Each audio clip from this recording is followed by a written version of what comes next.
طب انت بقى اكتر اغنية حبيتها لنفسك او بتحبها لنفسك من ساعة ما بقيت تغني لحد النهاردة؟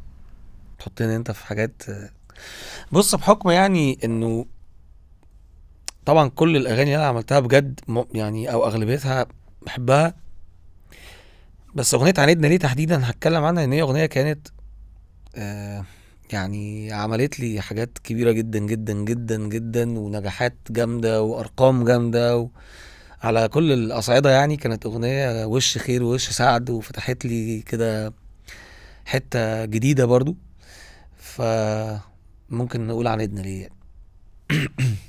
طبعا هي لحن محمود انور حبيبي وصديقي واخويا، وكلمات عمرو المصري برضو حبيبي واخويا، وتوزيع محمد ياسر حبيبي واخويا، وكلهم حبايبي يعني. وكل الناس اللي اشتغلوا فيها فريق العمل المحترم بحييه. وحتى كمان محمد مجدي صديقنا الموزع الجامد هو اللي عمل الميكسنج والماسترنج للاغنيه.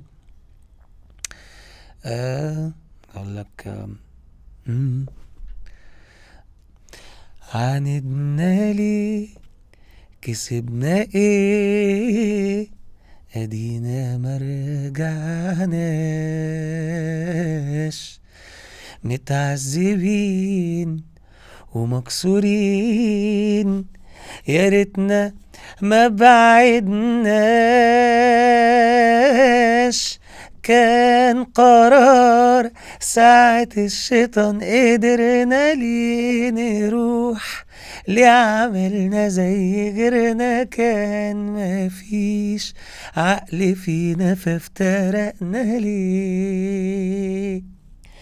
وكان كلام وقت خنقة ولا دي قالي، مفيش حد فينا شاف طريقة ليه عشان نهدى ما نشوفهاش حريقة ليه.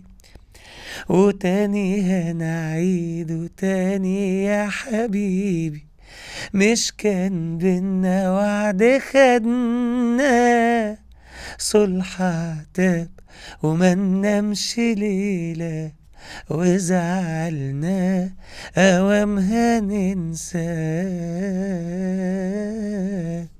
وتيرارارارارارارا، تيرارارا، لارارارارارارارارا، لا لا